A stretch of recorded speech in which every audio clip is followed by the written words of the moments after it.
Current में आइएगा यूटेरिया page पर 55 नंबर पेज है। इसरो द्वारा किए गए महत्वपूर्ण मिशन बताइएगा।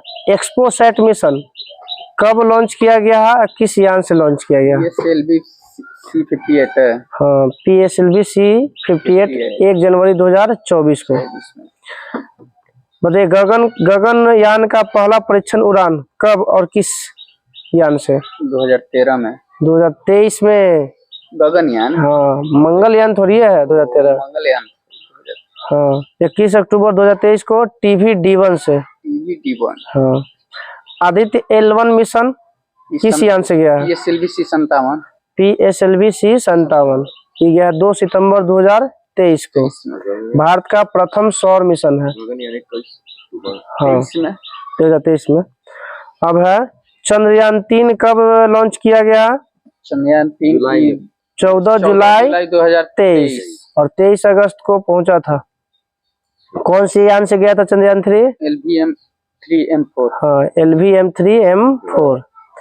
NVS-01 कब लॉन्च किया गया है और कौन से यान से गया है? 2023 से है। 2023 मई 2023 में GSLV F12। हाँ, GSLV F12। GSLV F12 से गया NVS-1। पूछ लेता दरोगा में, खोज ही था तो कोई में लिख लेता कि ऑप्शन में एगो डाले था कि कोरोना वाला ड्रॉप है नाक वाला, वही वाला मार के आए थे हम, नहीं पढ़े थे। TELEOS-2 mission. हाँ, टेलोस 2 मिशन 2023 में है और कौन से यान से है? 55 PSLV C-55। PSLV C-55 से गया है telos 2 mission. One web India 2 36 उपग्रह को कक्षा में स्थापित करने के लिए छोड़ा गया था 2023 में। LVM-3M3 से गया है वन वेब इंडिया 2। हाँ, चंद्रयान 3 तो गया थी से LVM-3M4 से। हाँ, अब आते हैं EOS-07 C-14 से गया है। SSLV D2 से गया है 2023 में। अब EOS-06 54 से गया है। PSLV C-54 से गया। ये 8 गो अन्य नैनो उपग्रहों को लॉन्च किया है ये। अब बताना है गगनयान 1 कब मानव रहित अंतरिक्ष उड़ान कब किया गया है, कौन से साल में?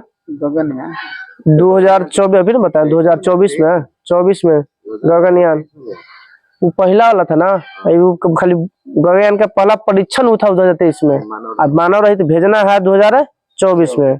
गगनयान 2 को मानव रहित उड़ान परीक्षण 1 और 2 दोनों 2024 में। अब लॉन्च की डेट है। निसार नासा इसरो। हाँ, नासा और इसरो का मिशन संयुक्त मिशन है, ये भी 2024 में। गगनयान 3 कब लॉन्च करने की कहा गया? अगले साल 2025 में। गगनयान 3 2025। शुक्रायन फर्स्ट गया है ना, जाने वाला है दिसंबर 2024 में। शुक्रायन फर्स्ट शुक्र ग्रह के अध्ययन के लिए ऑर्बिटर भेजा जाएगा। मंगलयान पर प्रथम तो गया था हम लोग का 2013 में मंगलयान। मंगलयान 2 बताना है कि कब जाएगा? 2024 में जाएगा। हाँ, तो मंगलयान 2 2024 में, शुक्रयान दिसंबर 2024 में, गगनयान 3 2025 में, निसार जो नासा और इसरो का मिशन है 2024 में, गगनयान 2 भी 2024 में, गगनयान फर्स्ट भी 2024 में, जो दोनों को है मानव रहित अंतरिक्ष उड़ान है। निसार कौन ना, ये तो माथी में जाने वाला है ना, निसार मिशन है नासा इसरो का हाँ संयुक्त मिशन। अब एक बार एक्सपोसैट मिशन है PSLV C-58 से यान प्रक्षेपण किया जाएगा। आदित्य 11 मिशन जो है PSLV C-57 से है। अब चंद्रयान 3 जो है LVM-3M4 से गया है। NVS-01 गया है GSLV F12 से। टेलोस 2 मिशन PSLV C-55 से गया है। फिर है वनवेब इंडिया 2 LVM-3M3 से प्रक्षेपित किया जाएगा। और EOS-6 ये PSLV 54 से जाएगा। कल हम लोग का पेज नंबर आ जाएगा करंट चर्चित पुरस्कार से है। अब तो बदल नहीं गया होगा, 2023-24 के, अब तो 24-25 में चलेगा। चलिए स्पीडी पेज नंबर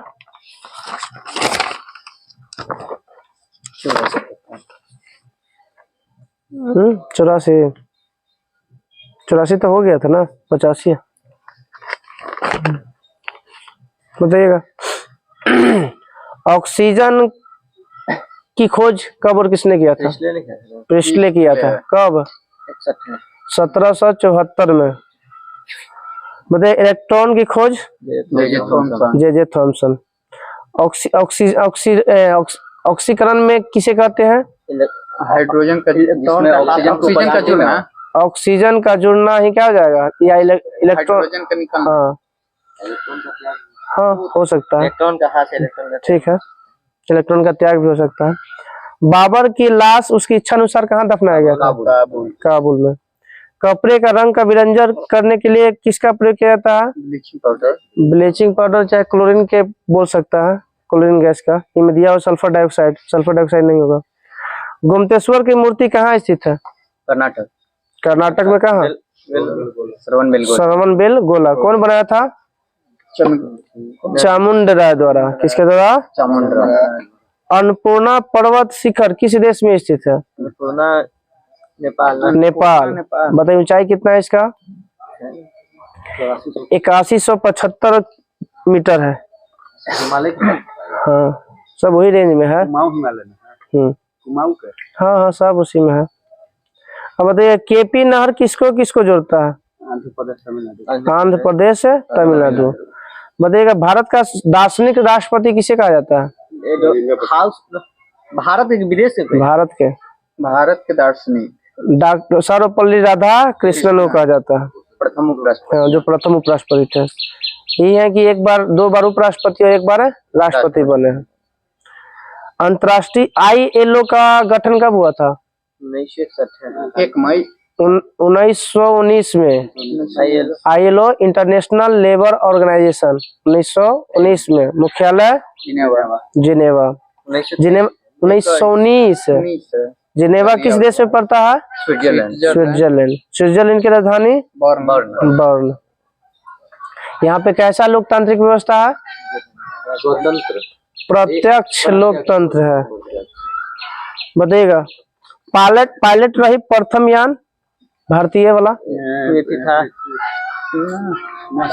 लक्ष्य। पायलट रही प्रथम भारतीय यान लक्ष्य। विक्टोरिया द्वीप किस महासागर में स्थित है? प्रशांत महासागर। सबसे बड़ा और गहरा महासागर? प्रशांत महासागर। प्रशांत महासागर को कौन अथी किया था? मैगलन। हाँ वो चक्कर लगाया भी था। हाँ बास्केटबॉल में कितने खिलाड़ी होते हैं? 5 गो। वॉलीबॉल में 6, बास्केट में 5, नेट में पोलो में 4, नेट में 2 गो, एगो 2 गो। हाँ और वाटर पोलो में 7 गो, खो खो में 9 गो, रग्बी में 15 गो, बेसबॉल में 7 गो ना, बेसबॉल में 9 गो।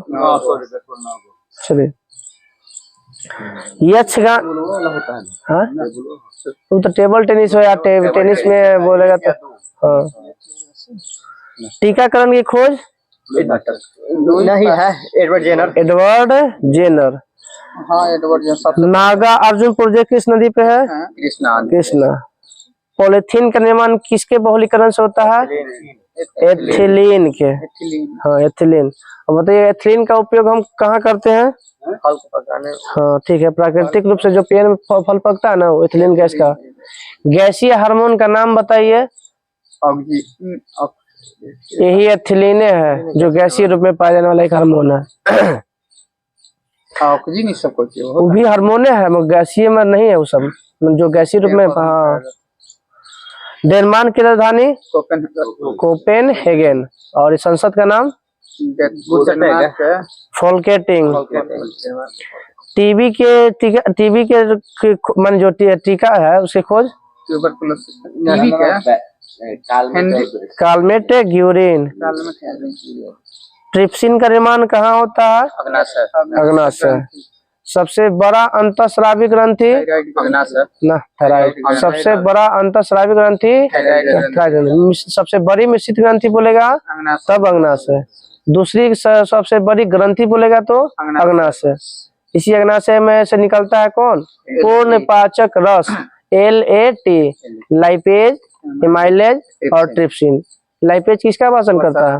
वसा का। और एमाइलेज कार्बोहाइड्रेट का। और ट्रिप्सिन करता है प्रोटीन का। बाकी वो तीन वो निकलता है अग्नाशय के 3 कोशिका में होता है। लैंगरस की दीपिका में अल्फा, बीटा और गामा। उसमें जो से निकलता है अल्फा से ग्लूकोन, बीटा से इंसुलिन और गामा से सोमैटोस्टेटिन। सबसे बड़ा अंतःस्रावी ग्रंथि तो बोले थायराइड ग्रंथि। हाँ, सबसे बड़ा ग्रंथि लीवर में जाए वही यकृत है। और दूसरी ग्रंथि बोलेगा तो ये अग्नाशय में आएंगे। चलिए, अंतर्राष्ट्रीय हॉकी में क्या अवधि कितना है? 70 मिनट। निमोनिया से प्रभावित अंग फेफड़ा। कांग्रेस की पहली महिला अध्यक्ष एनी बेसेंट। कब? 1917। कौन सा अधिवेशन? 1917 लखनऊ। कोलकाता अधिवेशन 16। बताइए कि स्वराज मेरा जन्म सिद्ध अधिकार है, हम लोग इसे लेकर रहेंगे। किस? बाल गंगाधर तिलक। कब बोले थे? अधिवेशन में लखनऊ में। हाँ, 1916 के लखनऊ अधिवेशन में बोले थे। मुगल साम्राज्य के वास्तविक संस्थापक अकबर। हाँ, ऐसे बोले खाली तब बाबर। श्रीमद् भागवत की भाषा क्या था? संस्कृत। गोबर गैस के जनक? मिथेन। है मतलब गोबर गैस संयंत्र। हाँ, सीबी देसाई। वेल्डिंग में किस गैस का प्रयोग करते हैं हम लोग? एसिटिलीन और ऑक्सीजन। विश्व मानव अधिकार दिवस की स्थापना कब? 10 जुलाई। वो तो दिवस मनाया जाता है, स्थापना 10 दिसंबर 1948 को राष्ट्रीय विश्व मानवाधिकार आयोग का गठन हुआ है, इसलिए 10 दिसंबर को मनाते हैं मानवाधिकार दिवस। राष्ट्रीय मानवाधिकार आयोग की स्थापना कब हुआ है? 1993। राष्ट्रीय मानवाधिकार आयोग की स्थापना 1993। विश्व की सबसे प्राचीन सभ्यता का नाम बताइए। मिस्र की सभ्यता। मिस्र की सभ्यता। सुमेरियन का कुछ है? सुमेरियन चीन वाला में है, वो ग्रामीण में आता है। मेसोपोटामिया हाँ। में आता है। वो मेसोपोटामिया ऊपर करते हैं। मिस्र की सभ्यता। तो ऑप्शन में वो तो दोनों था कल वाला में देखा। कहाँ? कल वो क्वेश्चन भेजा था ना बिट्टू। हाँ, ग्रुपवा में सर। सुमेरियन और अथी था मेसोपोटामिया दोनों था। मिस्र और मेसोपोटामिया दोनों था। अच्छा, तो देखे पर ध्यान नहीं गया था। बताइए, ईमेल के जनक? सिफर। बैठो ना, हमारा क्या लग रहा है। चलिए बताइएगा, विश्व का सबसे तेज संचार सस्ता साधन? ईमेल। ईमेल के जनक? भारत वाला नहीं, विश्व में रे टॉमलिंसन। भारत में इसकी खोज और कब किया था? शिवा अदुरई 1982। रंगीन टीवी की शुरुआत 1982 में। नगर नियोजन के लिए कौन सी सभ्यता महत्वपूर्ण है? सिंधु सभ्यता। सिंधु सभ्यता। बटरफ्लाई का संबंध किस खेल से? तैराकी। बेस्ट स्ट्रोक तैराकी से संबंधित है। राष्ट्रीय पुरस्कार अध्यापकों के लिए राष्ट्रीय पुरस्कार प्रतिवर्ष कब दिन घोषित किया जाता है? 5 सितंबर को। भारत में सबसे बड़ी सिंचाई परियोजना? इंदिरा गांधी। कहाँ है? राजस्थान। पीलिया में किसकी मात्रा बढ़ जाता है? बिलिरुबिन की मात्रा बढ़ जाता है, जिसका रंग पीला होता है। ब्लड कम हो जाता है, बिलिरुबिन बढ़ जाता है, पूरा शरीर पीला पीला दिखने लगता है। हाँ। अल्पना चित्रकारी का संबंध किससे? बिहार है। ऑप्शन न रहेगा तो पश्चिम बंगाल। कल्पना जानते हैं क्या होता है? हम लोग के यहाँ जमीनवा पर शादी विवाह में देखते हैं अरे हाँ हाँ वही सब चौकपूर्णा उत्तर प्रदेश, चौकपूर्णा उत्तर प्रदेश, गोडना और मान। अल्पना उसी को हम लोग के यहाँ भी बोलते हैं। चलिए आ जाते हैं। आईने एक बड़ी किसने लिखा? अबुल फजर। अलकनंदा और मंदाकिनी की सहायक नदियां किसकी है? गंगा की सहायक नदियां। औरंगजेब के शासनकाल में सर्वाधिक क्या मिलते हैं? हिंदू सेनापति। हाँ। नक्सलवादी आंदोलन की शुरुआत पश्चिम बंगाल से। पुरातात्विक सर्वेक्षण विभाग की स्थापना कब हुआ था? 1922 में अलexander कनिंघम किया है। 1861 में। इसका मुख्यालय कहाँ है? कलकत्ता। अब बताइए जियोलॉजिकल सर्वे ऑफ इंडिया की स्थापना कब हुआ? 1851 में। पहले जीएसआई का हुआ, फिर उसके बाद भारतीय पुरातात्विक सर्वेक्षण विभाग का हुआ, उसके बाद फिर एफएसआई हम लोग का होता है, फॉरेस्ट सर्वे ऑफ इंडिया 1981 में। हाँ जीएसआई 1851, भारतीय पुरातात्विक सर्वेक्षण विभाग हो गया 1861 और 1981 में हो गया FSI, forest survey of India. जो पहली बार जनगणना किया था पेड़ों का कब? एफएसआई ना 1981 में स्थापना हुआ एफएसआई के था 1987 में। और कितने साल पर जनगणना होता है? 2 साल पे। कितनी जनगणना अभी बार हुआ? हाँ हुआ है, 17वीं जनगणना हो गया, वन रिपोर्ट पेश किया गया। भारत में बेरोजगारी संबंधी आंकड़ा कौन जारी करता है? NSSO। बताना है कि वानर सेना और मंजरी सेना का संबंध किस आंदोलन से है? भारत छोड़ो आंदोलन से है। सविनय अवज्ञा आंदोलन से। हाँ इस समय बताइए दांडी यात्रा हुआ था, कब हुआ था? 12 मार्च 1930 को। इस समय एक विदेशी पत्रकार था गांधी जी के साथ।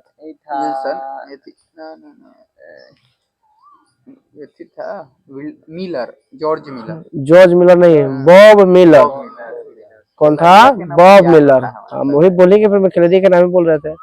भारत छोड़ो आंदोलन के समय कौन था विदेशी पत्रकार जो पुस्तक लिखा था one week Gandhi? Louis Fischer था। कौन था? Louis Fischer. भारत छोड़ो के समय लुई फिशर। हाँ और ये दांडी यात्रा के समय बॉब मिलर। ये लिखा था भारत छोड़ो आंदोलन के समय वन विक गांधी। बताइएगा हवा का वाष्प घनत्व 14.4। बिजली की चमकने पर कौन सी गैस? Nitrogen dioxide NO2। वनाधता कैसा रोग है? अनुवांशिकी है। अमोनियम क्लोराइड का जलीय विलयन अम्लीय होता है कि क्षारीय? अम्लीय होता है। क्या होता है? अम्लीय। किसी वस्तु का संवेग किसके बराबर, किस पर निर्भर करता है? द्रव्यमान गुने वेग। भारत में सहकारी समिति का गठन कब किया गया था? सहकारी समिति कर्जन के काल में 1904 में। 1904 में। तो सहकारी दो साथ मिलके, जैसे 10-15 गो आदमी मिलके एगो ग्रुप बना लिया, उस टाइप का। अब आते हैं विदेशों में भारतीय क्रांतिकारी संगठन। इंडिया हाउस कहाँ है? लंदन। इसकी स्थापना कब और किसने किया था? 1905 श्यामजी कृष्ण वर्मा। अभिनव भारत कहाँ पर स्थापना हुआ था? लंदन में। कब? 1904।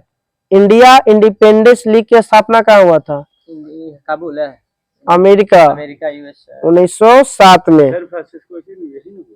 ना सैन फ्रांसिस्को में तो गद्दार पार्टी की स्थापना हुआ था, लाला हरदयाल। हाँ इंडियन इंडिपेंडेंस 1907 में तारकनाथ दास अमेरिका में किया गया था। Indian independence league and government किया था 8 साल बाद काबुल में। महाराणा राजा महेंद्र प्रताप, राजा महेंद्र प्रताप द्वारा कहाँ किया गया था? काबुल में 1915 में।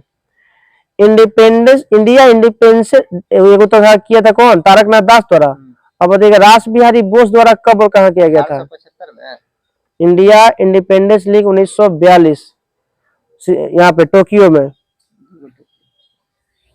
आजाद हिंद फौज की स्थापना कब हुआ? राष्ट्रीय दिवस किए थे 1942। 1942 सिंगापुर में। अब नोबेल पुरस्कार विजेता भारतीय हैं।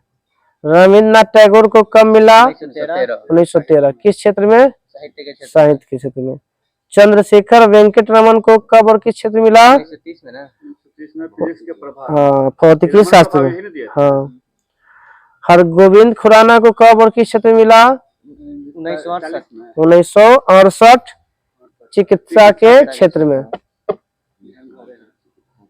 हाँ। मदर टेरेसा को कब मिला? 1979। 1979 में नोबेल पुरस्कार मिला। किस क्षेत्र में? शांति में। कहाँ के थे ये?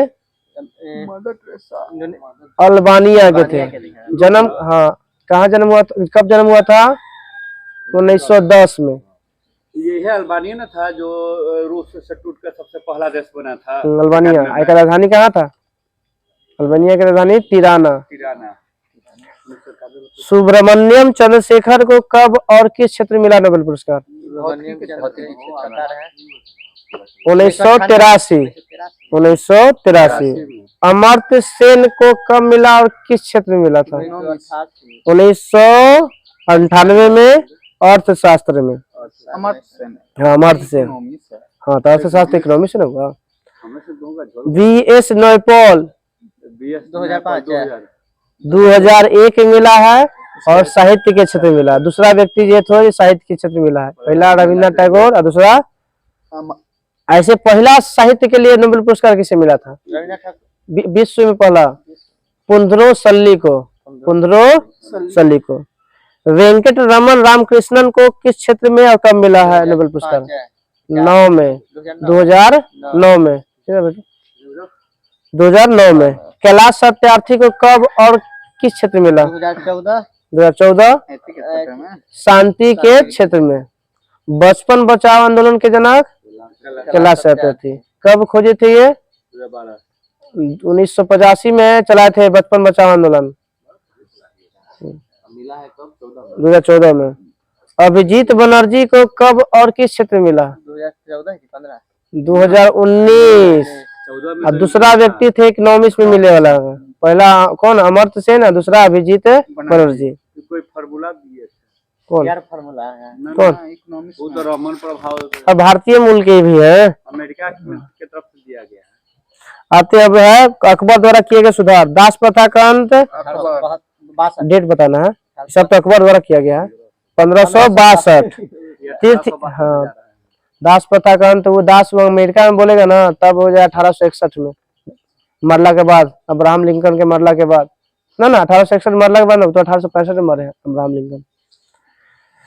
दास प्रथा का अंत 1562। तीर्थ यात्रा कर समाप्त 63 में, पूरा 1563। जाजिया कर समाप्त 1564। 1500। इबादत खाना की स्थापना 1575। मजहर की घोषणा 1579। दीन ए इलाही की घोषणा, हाँ, 1582। दीन ए इलाही संवत की शुरुआत 1583। फतेहपुर सीकरी की स्थापना 71 और राजधानी आगरा से फतेहपुर किया गया 1571 में। कल हम लोग का पेज नंबर रहेगा 86।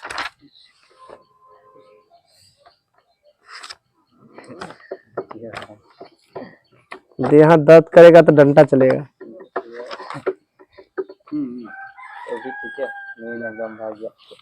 डंडा के रहे के भाग जाएगा ना। चलिए, पेज नंबर है, खड़ा करके पूछे, बुला के नहीं, बेंच पे खड़ा कर देंगे। पीछे से स्टार्ट। अच्छा, पीछे से कोची का आवाज आ रहा है? अच्छा, वो प्राकृतिक चीज है ना, उसको तो रख नहीं लगा सकते ना, धार ले जाएगा उसका। चलिए आइए, पेज नंबर कितना था? 263 ना, बताइएगा। शंकराचार्य का जन्म बताइएगा कब और कहाँ हुआ था? नहीं लिख ले, हम लिख दिए ना। 1708 में केरल के कलाडी में। 1708 में केरल के कलाडी में। कागज का आविष्कार किस सदी में? 13वीं सदी 13वीं सदी। कहाँ से हुआ था? चीन। लखनऊ का अंतिम नवाब? सिराज वाजिद अली शाह। लखनऊ से पहले अवध की राजधानी कहाँ थी? लखनऊ से पहले हैदराबाद। फैजाबाद। कहाँ था? कहाँ से चल जा रहा है जी? उड़ीसा पर हैदराबाद। सीधे चल जा रहा है। भक्ति आंदोलन का आरंभ किसके द्वारा किया गया था? रामानुजाचार्य। रामानंद के द्वारा किया गया था। मतलब कौन से थी के दो भाग बटा था, अलवार और नैनार। तो अलवार के द्वारा किया गया था। रामानुजाचार्य का जन्म बताइएगा, कब हुआ था और कहाँ हुआ था? इन्हें दिया हुआ कि प्रथम भक्ति आंदोलन का आयोजन किसने किया था? रामानुजाचार्य। 1017 में ये इनका जन्म हुआ था। और कहाँ हुआ था? तो तमिलनाडु के पेराम्बूर में। बताइएगा कि राष्ट्रीय आपातकाल कब लागू होता है? 1862। और कब लागू होगा? आंतरिक स्थिति हो जाएगा। कंडीशन है, तीनों कंडीशन है। आक्रमण में और आंतरिक पहले सशस्त्र विद्रोह की जगह खत्म कर दिया गया था ना। अब आते हम लोग, यह अनिश्चित काल समय तक लग सकता है। 6 महीना। हाँ, बढ़ा के। भारत में पहली बार राष्ट्रीय आपातकाल लागू किया गया 1962 में। सब क्या थे बोले क्या था, फाइन लग जाएगा क्या था बोले बता। 1962 में चीन और भारत के युद्ध में। बताइएगा द लीडर पुस्तक के लेखक? ये है रिचर्ड निक्सन। अब फाइन लगेगा, यही अब याद नहीं हो रहा है ना, बहुत दिक्कत होगा। अब नहीं, परसों पढ़ल तो यही तो प्रॉब्लम है, दोबारा नहीं देखिएगा तो क्या होगा। द लीडर्स की पुस्तक है रिचर्ड निक्सन। बताइए कि बेल्जियम के में जो वाटरलू का युद्ध हुआ था वो कब हुआ था? 1815। कौन हार गया था? किसके बीच हुआ था वाटरलू का युद्ध? फ्रांस और इंग्लैंड है। फ्रांस और इंग्लैंड। फ्रांस वाला नेपोलियन हार गया था। यहीं पे भेज दिया गया था कोर्सिका द्वीप पर, इसको लगता है कि। अब आते हैं बैंक नोट जारी करने वाला पहला देश? स्वीडन। बैंक, हाँ स्वीडन। बैंक नोट जारी करने वाला पहला देश स्वीडन। संयुक्त राष्ट्र का उस महासचिव का नाम बताइए जिसको वायु दुर्घटना में मौत हो गया था 1961 में? डैग हैमरशोल्ड। डैग हैमरशोल्ड। राष्ट्रगान प्रारंभ करने वाला पहला देश? जापान। जापान। सिविल सेवा शुरू करने वाला पहला देश? चीन। चीन तो चेन्नई तो। अमेरिका के पहले उपराष्ट्रपति का नाम? उपराष्ट्रपति James Adams. Sorry, John Adams. John Adams. Ashok का नाम अशोक किसमें मिलता है? 14वां। गुज्जर और मास्की अभिलेख में। गुज्जर और मास्की अभिलेख में। अंडमान निकोबार द्वीप जो है किस उच्च न्यायालय के अंतर्गत आता है? पश्चिम बंगाल। कोलकाता उच्च न्यायालय कहता है। किस अनुच्छेद में बताना है कि भारतीय संविधान में संवैधानिक विवाद में सर्वोच्च न्यायालय के अपीलीय क्षेत्राधिकार से संबंधित है? 133। किस अनुच्छेद में कहा गया कि सर्वोच्च न्यायालय एक अभिलेखीय न्यायालय है? 129। सर्वोच्च न्यायालय का गठन किस अनुच्छेद में किया गया है? 124।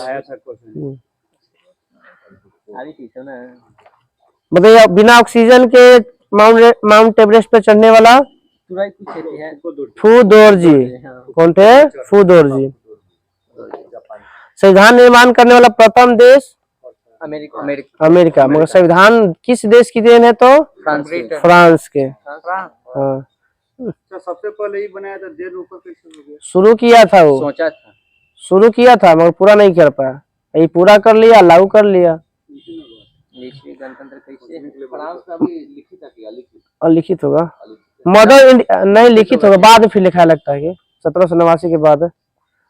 मदर इंडिया के लेखक? Catherine Mayo. माथी क्या है? मदर के खाली है। मदर इंडिया के कैथरीन मेयो। निष्क्रिय विरोध का सिद्धांत का प्रतिपादक?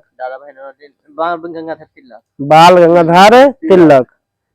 सेलुलर जेल की दीवारों पर भारत का इतिहास नामक किसने लिखा था? बीजेपी के नाम फेमस आदमी वीडी सावरकर। किस अधिवेशन में बाटो और छोरो का नारा दिया गया था? ना। कराची अधिवेशन 1943। बाटो और छोरो का नारा कराची अधिवेशन 1943। गांधी जी के मरने के बाद किसने कहा था कि हमारे जीवन से रोशनी चला गया? नेहरू जी। INA की स्थापना कब हुआ था? INA 85 है 1943। INA की स्थापना 1943। बताइएगा। इतिहास लिखने की शुरुआत सबसे पहले किसने किया था? चाइनीजों द्वारा किया गया था। ठीक है। पाकिस्तान बताना है कि उत्तरी और दक्षिण ध्रुव की यात्रा करने वाला प्रथम भारतीय ये है अजीत बजाज। उत्तरी ध्रुव और दक्षिण ध्रुव पर यात्रा करने वाले पहले भारतीय अजीत बजाज। पूर्णतः गैर कांग्रेसी प्रधानमंत्री अटल बिहारी वाजपेयी। नियमों का पालन करवाना किसका काम है? नियम का पालन करवाना कार्यालय कार्यपालिका का। कार्यालय नहीं, कार्यपालिका का। सरकार के कितने अंग होते हैं? कौन कौन? पहले विधायिका, उसके बाद कार्यपालिका और लास्ट में न्यायपालिका। इस तीनों शब्द का चर्चा किस पुस्तक में मिलता है? 75 बार बतावल है। द स्पिरिट ऑफ लॉ, या हिंदी में बोलिएगा कानून की आत्मा, किसके द्वारा लिखा गया है? विदेशी द्वारा, मोंटेस्क्यू द्वारा। कानून की आत्मा के लेखक है उच्चतम न्यायालय में न्यायाधीशों की संख्या वृद्धि करने का अधिकार संसद को है। बताइएगा।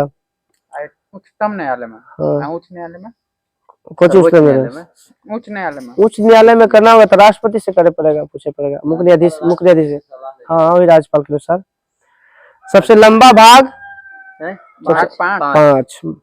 केरल का उच्च न्यायालय कहाँ स्थित है? श्री एर्नाकुलम। सर्वोत्तम किस्म का कोयला एंथ्रासाइट। मुगलों और सल्तनत काल की भाषा फारसी। अलाउद्दीन खिलजी। हाँ, वो पूरा गुखी तू सैलो, गुलाम वंश, खिलजी वंश। शिवाजी कहाँ से? गुलाम खिलजी, तुगलक, सैयद लोधी। गुखी तू सैलो। सी ऑफ ट्रंक्विलिटी कहाँ स्थित है? चंद्रमा पर स्थित है। सी ऑफ ट्रंक्विलिटी चंद्रमा पर। जब पृथ्वी और सूर्य के बीच दूरी बढ़ जाता है तो उसे क्या कहते हैं? ऑफशोर। ऑफशोर की घटना 4 जुलाई। कितना दूरी होता है? 15.21 करोड़ किलोमीटर। और जब वही कम जाता है तो उसे कहते हैं उपसौर। ये होता है कितना तारीख को? 3 जनवरी। और कितना दूरी हो जाता है?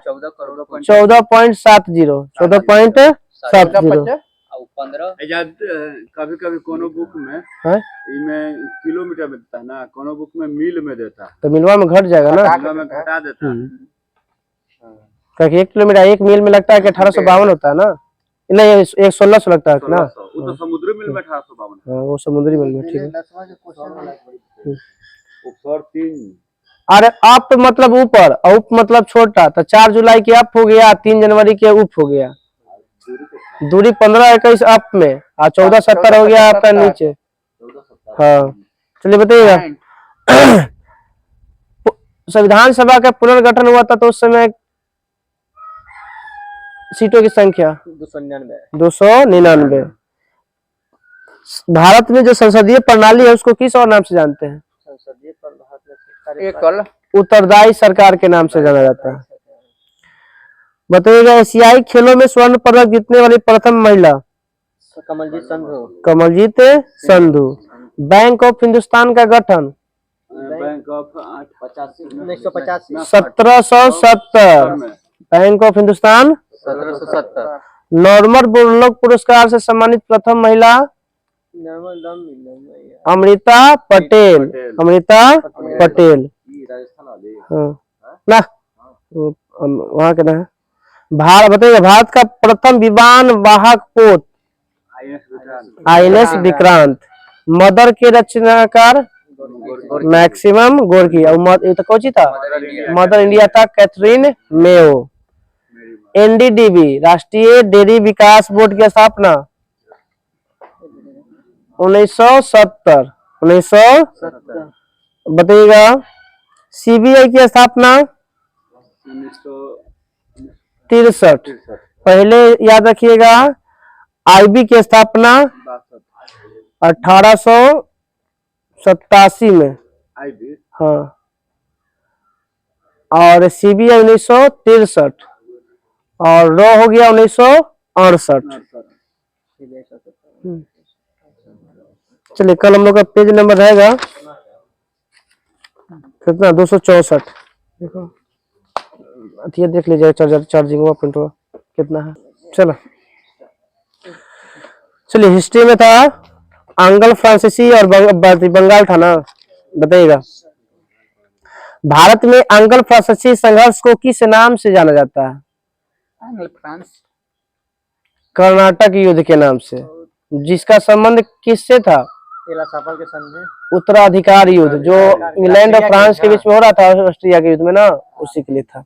प्रथम कर्नाटक युद्ध कब हुआ था? 1746 से 1748। 1740 में किसके लिए लेकर यूरोप और में अंग्रेज और फ्रांस के बीच में युद्ध हुआ था? तो ऑस्ट्रिया पर। हाँ, ऑस्ट्रिया पर उत्तराधिकार के लिए, मैंने उस पर हड़पने के लिए केकरा में इंग्लैंड और फ्रांस के बीच में शुरू हुआ था। और वही देखा इसकी कहाँ स्टार्ट हो गया? भारत में। प्रथम कर्नाटक युद्ध में एक और युद्ध होता है, उसका नाम बताइए, जिसमें फ्रांसीसी सेना को जीतता है अंग्रेज से। सेंट टोपे का युद्ध जो है फ्रांसीसी सेना जीत जाता है, सेंट टोपे का युद्ध। और इसी युद्ध में जो है क्या होता है? एक संधि होता है प्रथम युद्ध में। कौन सा? एला सापेल के संधि, जो प्रथम कर्नाटक युद्ध समाप्त हुआ। दूसरा कर्नाटक युद्ध 1749 से 1754। 1749 से 1754। इसका युद्ध का कारण था हैदराबाद एवं कर्नाटक के उत्तराधिकारी का विवाद। बताइएगा दूसरा कर्नाटक युद्ध किस संधि के तहत समाप्त हुआ? पांडुचेरी के, पांडुचेरी है ना? ना तीसरा पेरिस की संधि है। दूसरा कर्नाटक युद्ध पांडिचेरी। जो बाहरों हो रहा था युद्ध हो रहा सब दोनों ही में मिल रहा था। एक के जगह संधि में सब बंद हो गया। अब बताइएगा कि तीसरा जो दूसरा चल रहा था 1749 से, तो 1752 में एक अंग्रेजी सेना का नेतृत्व किया था।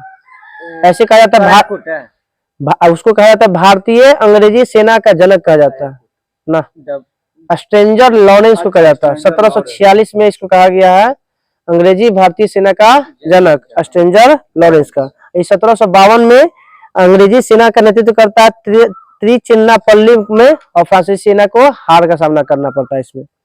और इसमें कौन सा सेनापति रहता है फ्रांस की तरफ से? हाँ, कौन था? डुप्ले को वापस बुला लिया जाता है, और उसके स्थान पर किसे भेजा जाता है? गोडू को। हाँ, तो दूसरा हो गया पांडिचेरी। तब बताइए पहला एला सापेल की संधि कब हुआ? 1748। दूसरा पांडिचेरी का संधि कब हुआ? 1755 में। तीसरा कर्नाटक युद्ध बताइएगा कब हुआ था? 1756 से 63, जिसे सप्तवर्षीय युद्ध के नाम से भी जानते हैं। गुलाबों की ये तो 100 साल चला था, इंग्लैंड फ्रांस के बीच चला।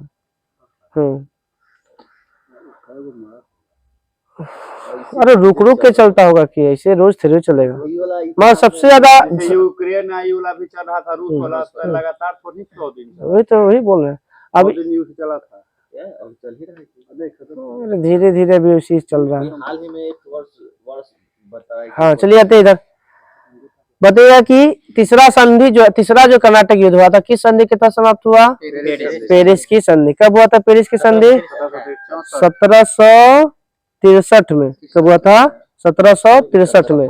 इसी 1763 में संधि के तहत कौन से स्थान को छोड़कर बाकी सब जो है फ्रांसीसी को लौटा दिया था? सॉरी, चंद्रनगर को छोड़कर बाकी सब क्या किया था? फ्रांसीसी को लौटा दिया था। अब आते हैं बंगालों पर अंग्रेज का आधिपत्य। मुगल साम्राज्य में सबसे संपन्न प्रांत पश्चिम बंगाल बंगाल, पढ़ रहे बंगाल। पश्चिम बंगाल बंगाल के स्वतंत्र शासक कौन था? मुर्शिद कुली खान मुर्शीद कुली खां। परंतु वो किसको भेजता था टैक्स? मुगल को मुगलों के मुगल बादशाह को भेजता था। मुर्शीद कुली ने अपनी राजधानी कहाँ से कहाँ किया था? कलकत्ता से मुर्शिदाबाद से कलकत्ता। ढाका से मुर्शिदाबाद। ढाका से मुर्शिदाबाद बताइए, इसने एक प्रारंभ किया था, कोई प्रथा की शुरुआत करा था? इजारेदारी। हाँ, इजारेदारी प्रथा। और एक खेतों के लिए अग्रिम कर्ज देने के लिए एक प्रथा शुरू किया था, ऋण, तकाबी ऋण। इजारेदारी प्रथा और तकाबी ऋण मुर्शीद कुली खां के द्वारा शुरू किया गया था। अब बताइएगा, मुर्शीद कुली खां का उत्तराधिकारी एक ऐसी कुछ मीर कासिम सुजाउद्दीन। कौन था? सुजाउद्दीन। अब बताइएगा कि गिरिया की युद्ध कब और किसके बीच हुआ था? 40 ना 1740 में फ्रांस और इंग्लैंड है। ना। सरफराज को मारकर अलवर्दी खां गद्दी पे बैठता है। और सर्वाधिक जो है विकास जो हुआ था वो किसके समय हुआ था? अलवर्दी खा के अलवर्दी खां के समय में। इसीलिए भारत का बंगाल को भारत का स्वर्ग कहा जाता है। अब जो अलवर्दी खां का उत्तराधिकारी कौन हुआ? सिराजुद्दौला। हाँ, तो पहले मुर्शीद कुली खां, फिर उसके बाद सुजाउद्दीन, सुजाउद्दीन के बाद सरफराज खां, सरफराज खां के बाद अलवर्दी खां, अलवर्दी खां के बाद सिराजुद्दौला। अब सिराजुद्दौला के बाद फिर जानते हैं मीर जाफर, मीर जाफर से मीर कासिम, मीर कासिम से फिर मीर जाफर, उसके बाद फिर निजामुद्दौला, सुजाउद्दौला और लास्ट में मुबारकुद्दौला। कहानी खत्म। हाँ, अब बताइए काल कोठरी की घटना कब घटा था डेट के साथ? ब्लैक होल ट्रेजेडी 14 जुलाई जून में 20 जून 1756। काल कोठरी की घटना 20 जून 1756। इसको बताता कौन है इस घटना का? उसी में से बच गया। हॉलवेल 100 क्या हुआ था कि बना रहा था किला, और मना करता है, सिराजुद्दौला नहीं मानता है, लेके आता है और 146 सैनिक को भर देता है कोठरी में। उनमें से 123 को मर जाता है, 23 को बचता है। उसी 23 में से एक होता है कौन? हॉलवेल। वही इस घटना को प्रचारित करता है और सूचना देता है क्या? रॉबर्ट क्लाइव को। उस समय मद्रास में रहता है, वही पानी के जहाज से आता है बंगाल में, कमजोरी ढूंढने लगता है, मिल जाता है मीर जाफर, ओकरा अपना मिला लेता है, बस स्टार्ट हो जाता है। इसे पलासी की युद्ध डेट के साथ 23 जून 1756। 23 जून 1757, सॉरी 23 जून 1757। अब बताइएगा पलासी की युद्ध में अंग्रेज सेनापति कौन था? रॉबर्ट क्लाइव था। बताइएगा किसके धोखा देने के कारण सिराजुद्दौला बैठ दो? मीर कासिम को ही था दिया। कौन धोखा दिया? मीर जाफर। अब बताइए पलासी की लड़ाई में सिराजुद्दौला का दो नेतृत्व था, बताइए वफादार कौन रहा था?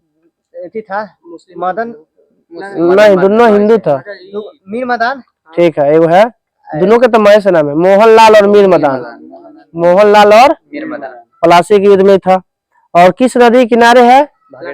भागीरथी। काहे पलासी नाम पड़ा था? फूल वहाँ हाँ, पलास नाम का फूल जिससे अबीर भी गुलाल उला बनता है, इसीलिए पड़ा गया था उसका नाम। हाँ। क्लाइव के हाथों की कठपुतली नवाब मीर जाफर को कब तक जो है बैठाए रखा? 3 साल तक। 57 तो बैठवे किया था, 3 साल। हाँ, तो 60 तक रखा इसको मीर जाफर को। देखा कि पैसा भी नहीं दे रहा है तो हटा दिया, एक दामाद के बना दिया मीर कासिम को। हाँ, ना दामाद था, वो दिल्ली सल्तनत में था, खिलजिया में था। यहाँ पे सीधा दिले कि उसका दामाद दिला था, दोनों देता। मीर कासिम ने अपनी राजधानी कहाँ से कहाँ ले गया? मुर्शिदाबाद से मुंगेर। ढाका से मुर्शिदाबाद किया था मुर्शीद कुली खां। बंगाल की राजधानी का क्रम बताइए। ढाका, मुर्शिदाबाद, मुंगेर। पहले ढाका, मुर्शिदाबाद और मुंगेर। बक्सर का युद्ध कब हुआ था? 22 अक्टूबर 1764। हाँ, पश्चिम बंगाल में। ढाका पहले बांग्लादेश, पश्चिम बंगाल का बिहार। चलिए, कल हम लोग कर रहे हैं अंग्रेज के मैसूर के संबंध और सिख वाला पूरा, ये दो को याद रखिएगा। हाँ।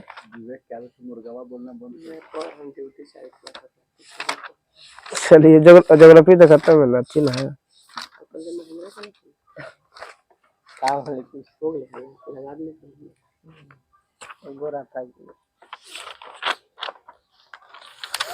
एक सौ 52 53 के 53 जो होना था, 152 53 बताइएगा। दो विभिन्न अति पर्यावरण ना, दो विभिन्न समुदायों के बीच संक्रमण क्षेत्र को क्या कहते हैं? बड़ा फेमस क्वेश्चन है, इकोटोन, बहुत बार पूछता है। दो विभिन्न समुदायों के बीच संक्रमण क्षेत्र को इकोटोन कहते हैं। हाँ, पारिस्थितिकी में इकोटोन अलग है, वो क्षेत्र कहा जाता है। इकोलॉजी है, इकोसिस्टम है। इकोलॉजी के जनक कहा जाता है हैकल को, इकोसिस्टम के जनक कहा जाता है टेंसले को। अब बताना है, किसी जल निकाय में घनत्व के प्रवलनता को दर्शाने को क्या कहा जाता है? अध्ययन को पिक्नोलाइन, पिक्नोक्लाइन, पिक्नोक्लाइन। हाँ, आप पूछता भी बोलेगा ना कि जल के घनत्व के प्रवणता को माप के बताता है, उसे पिक्लोक्लाइन कहा जाता है। हाँ ठीक, पिक्लोक्लाइन। आप खाली लवणता के प्रवणता को मापेगा तो इसे बोलते हैं हम थर्मोक्लाइन कहते हैं। क्या कहेंगे? लवणता के प्रवणता के लिए थर्मोक्लाइन और घनत्व के प्रवणता के लिए पिक्लोक्लाइन कहा जाता है। इक्को मार्क का संबंध तो जान ही रहे किससे संबंधित है? पर्यावरण से। ये हुआ था 1991 में, इसकी शुरुआत हुआ इक्को मार्क के ना, कहाँ नहीं बना है। अच्छा ठीक, भारत का क्षेत्रफल कितना है? 469। वो है जी नहीं, बांग्लादेश के साथ अभी हुआ वो पुरान के अनुसार चलेगा। जैसे कैसे अभी 2011 की जनगणना के अनुसार सब दे रहा है, 2200 का था ना, अभी इकनो नहीं थी हुआ 469। चलिए बताइए, साइलेंट स्प्रिंग के लेखक हम जो 2213 वाला में पद में दिए थे ना, तो इसमें क्वेश्चन पूछ लेता। साइलेंट स्प्रिंग के लेखक रेचल कार्सन, रेचल कार्सन 1962 में प्रकाशित हुआ था पुस्तक। साइलेंट स्प्रिंग पुस्तक का संबंध किस क्षेत्र से है? पर्यावरण से है। और दूसरा 1962 में प्रकाशित हुआ था और रेचल कार्सन के द्वारा हुआ था। हाँ 2213 वाला में, 1275 वाला में 1890 को ऑर्डर कर दिया है जी। अरे ऑर्डर बहुत खाली कर रहा है सब। पर्यावरण संरक्षण के लिए ग्रीन आर्मी की शुरुआत किस देश? ऑस्ट्रेलिया के द्वारा। बताइए, पालची मारा जो पर्यावरण संबंधित क्षेत्र है, एगो भारत के किस राज्य से संबंधित है? हाँ, शांत घाटी केरल। तो पालची मारा का संबंध केरल से। हाँ बताइएगा, जैव विविधता शब्द किस पृथ्वी सम्मेलन में जोड़ा गया था? 72। प्रथम पृथ्वी सम्मेलन 1992। प्रथम पृथ्वी सम्मेलन 1992 में कौन सा शब्द है? जैव विविधता शब्द जोड़ा गया था। बताइए, जैव विविधता दशक कब घोषित किया गया? नहीं, 2011 से 2020 तक के को क्या घोषित किया गया है? जैव विविधता दशक घोषित किया गया है। बताइए, जैव विविधता के मामले में भारत का स्थान विश्व में केवां है? 180। जैव विविधता में, वो तो अलग पर्यावरण में है। जैव विविधता के आधार में है 8वां स्थान पे, और एशिया में इसका स्थान पड़ता है 4था। एशिया में 4था जैव विविधता में। हाँ, एगो 7वां कोची में जलवायु परिवर्तन में तो 13वां तो आतंकवाद में है। चौथा तो ये सब अथी में भी है, अथी वाला में, सेना वाला में, फायर में, मिलिट्री पावर। बताइएगा कि विश्व में केगो हॉट स्पॉट है? 36 गो। ऐसे 4 को खोजिए। भारत में है बोलेगा कि हॉट स्पॉट है तो 4 गो। हॉट स्पॉट मतलब वहाँ स्थानिक जाति और विभिन्न प्रकार के जाति का दोनों का मिश्रण हो, और खतरा हाँ कहीं नहीं मिले, और उसको संकट है, माने विलुप्त होने के कगार पे भी है। पश्चिमी घाट में आपको पड़ जाएगा, फिर आपको बर्मा क्षेत्र वाला में पड़ जाएगा, इंडो बर्मा, सुंदरवन के वाला पड़ जाएगा, और गोडवाना लैंड वाला पड़ जाएगा, नीचे वाला पार्ट। सुंदरवन में, सुंदरवन नहीं विलुप्त है, उसमें प्रजाति जीव जंतु पड़ता है। विशेष प्रकार का। अरे जहाँ जंगल ज्यादा होगा वहीं पर नहीं मिलेगा ये सब विभिन्न प्रकार के प्रजाति, तो वही सीधा सीधा समझो। पश्चिमी घाट गोंडवाना लैंड में कितना कोयला है, कितना परसेंट? 98%। 2% में टर्शियरी का, वो पूर्वोत्तर भारत में सबसे खराब कोयला है वो। मेघालय हाँ हाँ मेघालय वाला में। तो हो गया। अब बताना है कि जैव विविधता के लिए कितने श्रेणियों में बांटा गया है? 3 भागों में, अल्फा, बीटा और गामा क्षेत्र। ये बांटा था किसने सबसे पहले? ऐसे सभी जीवों को 5 भागों में बांटा था किसने? आर विटकर ने 1969 में। यही 3 साल बाद बांटा 1972 में 3 भागों में, अल्फा, बीटा और गामा। हाँ, अब बताइएगा कि सर्वाधिक जैव विविधता किस क्षेत्रों में पाई जाएगी? विषुवतीय क्षेत्र। हाँ, विषुवतीय, समुद्री में नहीं, विषुवतीय क्षेत्र है। हाँ, सबसे ज्यादा समुद्र मिलेगा आपको पारिस्थितिकी जीव। अब बताइए ये जो क्षेत्र है कितना क्षेत्र में, कितना डिग्री के बीच में? 15 ना, तो 5 वाला तो शांत क्षेत्र आ जाता है। यह 10 डिग्री उत्तरी या 10 डिग्री दक्षिणी अक्षांश के बीच पा जाता है। जैव विविधता भूमध्य रेखा की तरफ बढ़ेगा या घटेगा? बढ़ेगा। उधर ऊपर से नीचे आएंगे तो बढ़ते जाएगा। अब उच्च अक्षांश की तुलना में निम्न अक्षांश में जैव विविधता अधिक होगा। हाँ, अधिक होगा। निम्न अक्षांश में 0 ना आ रहा है, उच्च अक्षांश मतलब 90, और नीचे आ रहा है तो धीरे धीरे बढ़ेगा ना। तो इसे भी देखो, ऊपर 90 हो गया तो उच्च है, और नीचे आ रहा धीरे धीरे तो 0 आ रहा है, तो जैव विविधता अधिक हो जाएगा। शांत घाटी कहाँ है पता है? इसको कब नेशनल पार्क घोषित किया गया? 1988। MIC घटना कब हुआ था? 1984। तो 1984 में इसे क्या घोषित किया गया है? National park. फूलों की घाटी कहाँ है? उत्तराखंड, चमोली जिला में स्थित है। बताइएगा कि कब तक भारत द्वारा भूमि क्षरण तटस्थता प्राप्त करने का लक्ष्य रखा गया? भूमि क्षरण जो कटाव उटाव जो रहा है उसको रोकने का लक्ष्य रखा गया। मलेरिया कब? 25। मलेरिया को 30 तक ना, टीबी 25, मलेरिया 30। तो भूमि क्षरण को भी रोकने का कोई कब किया गया प्रस्ताव? 2030 है, 1930 का। हॉट स्पॉट शब्द कब और किसने दिया था? बताया गया बहुत बार। 1988 में नॉर्मन मायर्स के द्वारा, किया गया पहला बार। किसी हॉट स्पॉट का दर्जा देने के लिए कितने बिंदु होने चाहिए? 3 बिंदु होने चाहिए। कौन कौन बिंदु है? पहले जातीयता बहुत होना चाहिए। दूसरा, वहां कम से कम 0.5 से 1500 स्थानीय संवहनीय पौधा होना चाहिए। स्थानीय 1500 उतना प्रकार के। तीसरा, 70% प्राथमिक वनस्पति नष्ट हो चुकी होगी वहां के। हाँ, अर्थात जीव जंतु के बीच में आशंकावाद है, मतलब वो खतरा होने के कगार पर है। ये 3 को बिंदु अगर वहां पे मिलता है तो उस क्षेत्र को क्या घोषित कर दिया जाएगा? Hot spot. हाँ, हाँ, माने पहले जातीय बहुत है, बहुत सारे जाति वहां मिलेगा, विभिन्न प्रकार के जीव। दूसरा है कि वहां पे 1500 से अधिक स्थानीय पौधा होना चाहिए। और हाँ, और लास्ट में हो जाएगा जो 70% उसमें विलुप्त होना चाहिए। अब के तो हो गया, तो 36 गो। भारत में कितने हैं? 4। एक तो हिमालयन क्षेत्र पहला, दूसरा हो गया भारत वर्मा क्षेत्र, तीसरा पश्चिमी घाट हो गया, और चौथा अंडमान निकोबार जो सुंदरलैंड का जो भाग है वो। ये 4 गो क्षेत्र भारत में कोची। हाँ, हॉट स्पॉट। हाँ हाँ, पश्चिमी घाट 4 गो। राष्ट्रीय जैव विविधता प्राधिकरण का मुख्यालय कहाँ है और इसका गठन कब हुआ था? हाँ, चेन्नई में। राष्ट्रीय जैव विविधता प्राधिकरण चेन्नई में है। और यह कब गठन हुआ था? तो कल्पना चावला की मृत्यु 2003 में। 2003 में। अब बताइए कि पश्चिमी घाट की पारिस्थितिक संरक्षण के लिए 2 समितियों का गठन किया गया था। ये पश्चिमी घाट को बचाने के लिए या उसको अति करने के लिए 2 समितियों का गठन किया गया था। एक माधव गौडगिल समिति और दूसरा कस्तूरी रंगन समिति। 2 समिति इससे जुड़ा हुआ है। हाँ, गौडगिल समिति और कस्तूरी रंगन समिति।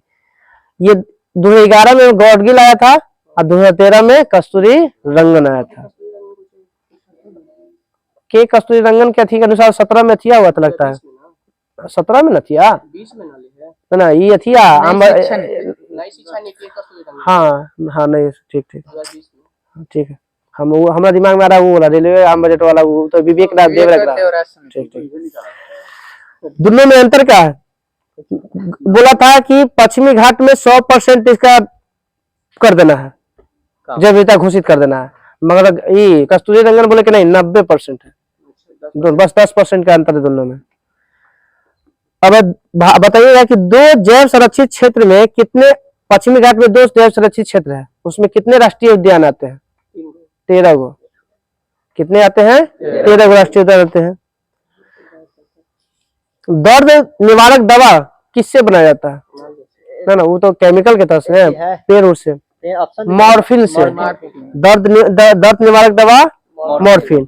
और एगो मॉर्फिलॉजी, अफीम वाला, अफीम से वो तो अथी बनाया था ना, अफीम से निकाला जाता है वो तो मॉर्फिन है ना, कल वाला 500 वाला सेट में था। दवाई में अफीम हाँ निकाला जाता उसी से, निकाला है हाँ अफीम से निकाला गया था लगता है। मार्फिन। हाँ मार्फिन। दूध से। चलिए बताइएगा उस पेड़ पौधे मतलब मार्फोलॉजी, जीवधारियों का अध्ययन ना जीवधारियों का धन है ना, समझाती और देखो तो सजातीय सब जातीय जीव से संबंधित लगता है, देखो तो हाँ मार्फोलॉजी। अब आते हैं टैक्सोल से किसका इलाज किया जाता है? जहरीली प्रसाद, कैंसर का इलाज किया जाता है। किस पेड़ से निकाला जाता है? यव पेड़ से। कौन सा? हाँ टैक्सोल। कल हम लोग का पेज नंबर रहेगा 154। और कल याद करना है, जानते कितना है? 106 गो राष्ट्रीय उद्यान है, तो 2 भाग में बांट देते हैं, ठीक है ना? 106 गो है तो 103। चलो करा, चलिए। सर्वोच्च न्यायालय के कौन कौन से कितने प्रकार के क्षेत्राधिकार प्राप्त है? 6 प्रकार के प्रारंभिक क्षेत्राधिकार। अब इसमें क्या क्या आता है प्रारंभिक क्षेत्र के अंतर्गत? हाँ सीधा समझिए कि इसमें राज्य से जो विवाद है वो प्रारंभिक क्षेत्राधिकार है। हाँ राज्य और सेंट्रल के बीच में। इसके क्षेत्राधिकार के अंतर्गत सर्वोच्च न्यायालय उसी विवाद का निर्णय के लिए स्वीकार करेगा जिसमें किसी तथ्य या विधि का प्रश्न शामिल हो तब वो करेगा। हाँ दूसरा है अपीलीय क्षेत्राधिकार। तो अपीलीय क्षेत्राधिकार के अनुसार कितने प्रकार के आते हैं? 3 प्रकार के। कौन कौन? संवैधानिक, दीवानी और फौजदारी। ये आ गया कौन सा अधिकार? अपीलीय अधिकार। हाँ तीसरा है परामर्शदात्री क्षेत्राधिकार। हाँ किस अनुच्छेद के तहत परामर्श? 143। राष्ट्रपति को यह अधिकार है कि वह सार्वजनिक महत्व के विवाद पर सर्वोच्च न्यायालय का परामर्श मांग सकता है, लेकिन यह उसके विवेक पर निर्भर करेगा कि माने या न माने। अरे पुनर्विचार, पुनर्विचार की चर्चा किस अनुच्छेद में है? 137। मान लीजिए कोई पति पर मुद्दा पर फैसला हो गया और फिर लगा कि सुप्रीम कोर्ट के लगा कि नहीं कुछ हो गया है मिस्टेक, फिर से उसको क्या करेगा? पुनर्विचार करेगा। संविधान के अनुच्छेद 137 के अनुसार सर्वोच्च न्यायालय को अधिकार प्राप्त है कि वह स्वयं द्वारा दिए गए आदेश का निर्णय पर पुनर्विचार कर सकता है। हाँ अब अभिलेख न्यायालय है भाई, सुप्रीम कोर्ट एक अभिलेख न्यायालय है। 129 कह रहा है कि इसमें क्या होता है कि जब सुप्रीम कोर्ट कोई भी अगर निर्णय दे दिया, वही निर्णय को रिकॉर्ड हो गया और वही के तहत अब जो है ना उच्च न्यायालय में और छोटा छोटा न्यायालय में सिविल कोर्ट में यूज कर रखा है कि देखिए यहाँ ऐसे हुआ था सुप्रीम कोर्ट में, इसी आधार से हम यहाँ पे मांग कर रहे हैं। जैसे अभी हुआ ना कुछ दिन पहले चीफ जस्टिस ऑफ इंडिया के ब्रजभूषण हल्फी 1 रुपया को उनका पर लगा था कोरोना घड़ी। कोरोना में देश बर्बाद हो रहा है, बाइक पर घूम रहे हैं बिना मास्क के। लास्ट बचा मौलिक अधिकारों का रक्षक भी कौन करता है? सुप्रीम कोर्ट और हाई कोर्ट भी, दोनों।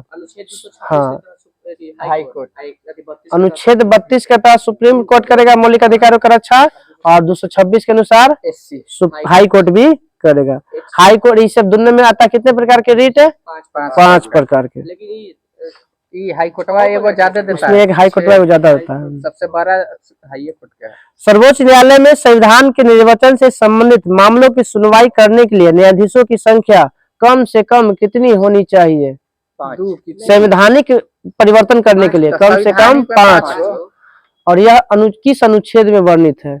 संवैधानिक वाला है ना। 145 के 3 में है कि अगर कोई संवैधानिक परिवर्तन करना है तो बेंच के वो होना चाहिए 5 गो, और इसका वर्णन 145 के 3 में किया गया। एक गाँव में हाँ, अब है उच्च न्यायालय का गठन किस अनुच्छेद के तहत किया गया है? 224 उच्च न्यायालय ना अनुच्छेद उलट दीजिए इसी को, 214। लेकिन संसद द्वारा 2 या 2 से अधिक राज्यों को किसी संघ राज्य क्षेत्र के लिए एक ही उच्च न्यायालय में स्थापित कर सकता है।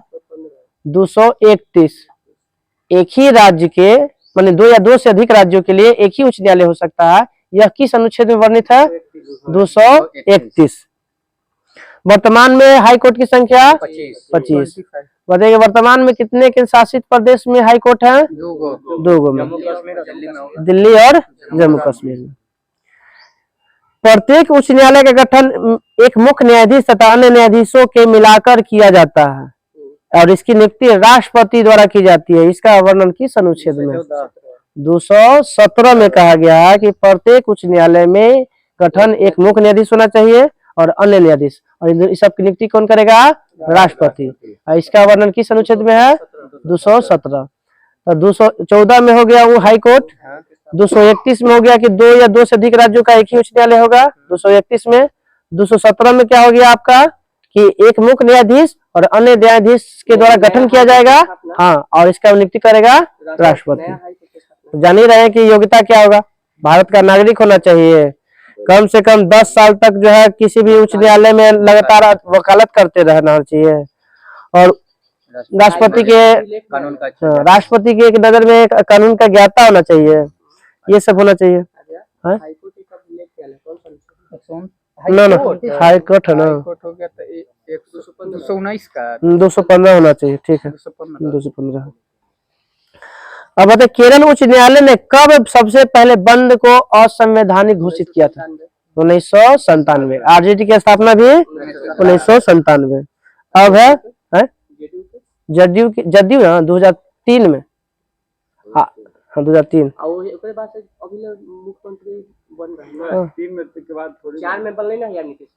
थोड़ा दिन थोड़ा सा बल नहीं हले हले हटले हले फिर राबड़ी देवी वाली तो 5-7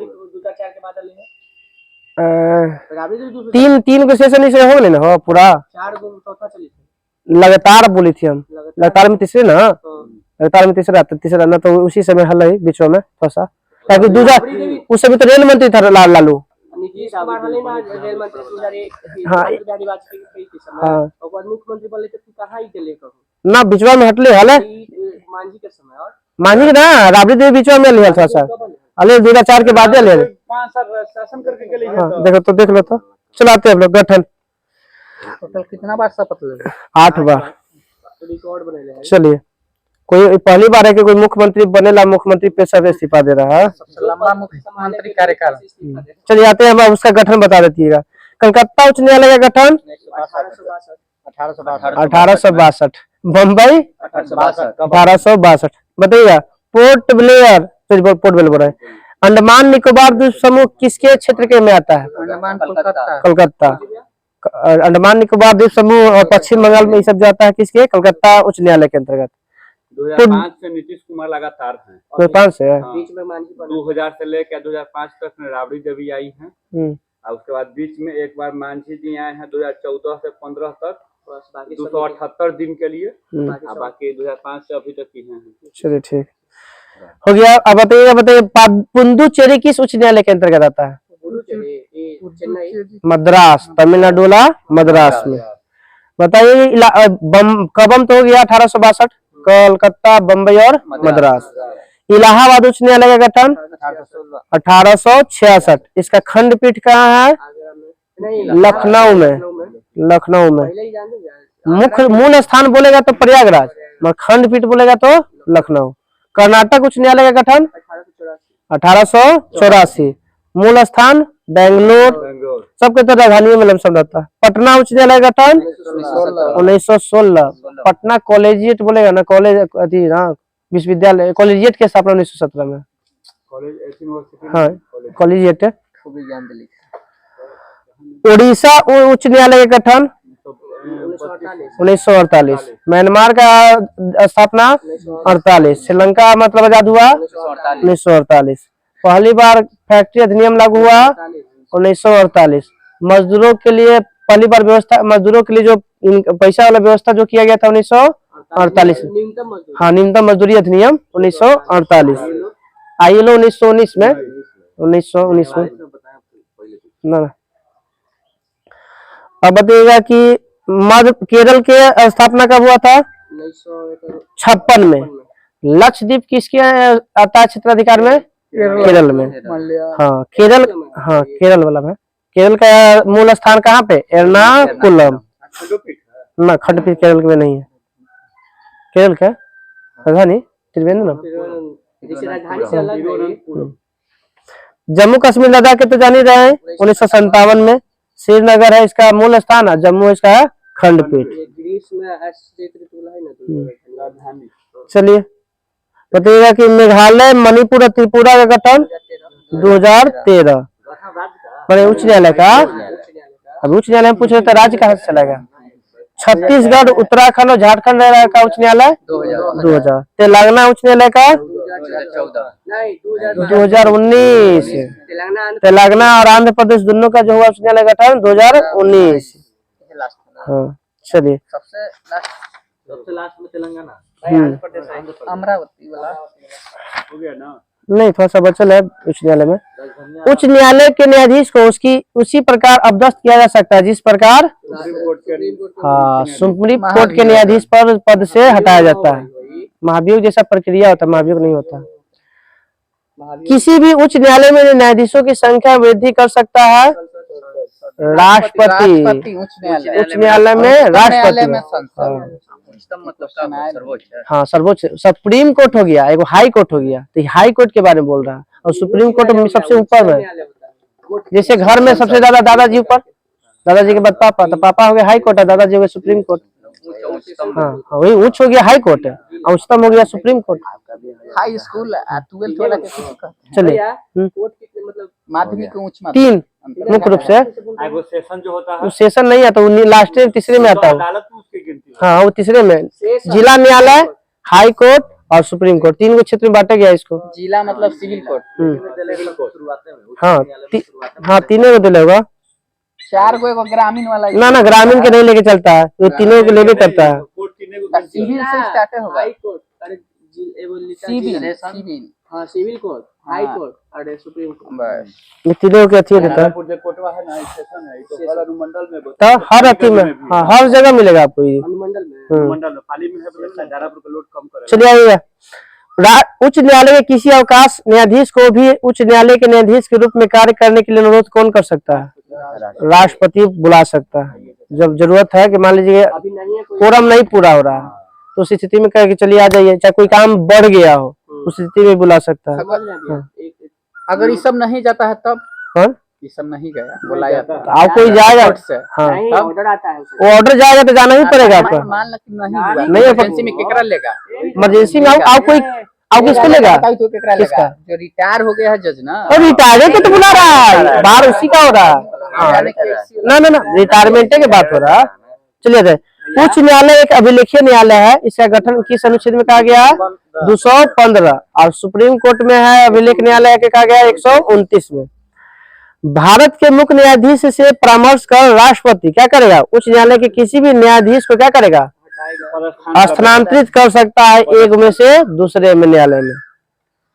अब इसको भी वही प्रकार का जो है क्षेत्राधिकार है, 6 प्रकार के, प्रारंभिक, अपीलीय, हस्तांतरण, प्रशासकीय, सब कल हम लोग का पढ़ना है। राज्य की कार्यपालिका, कार्यपालिका मतलब राज्यपाल, विधायिका कार्यपालिका ने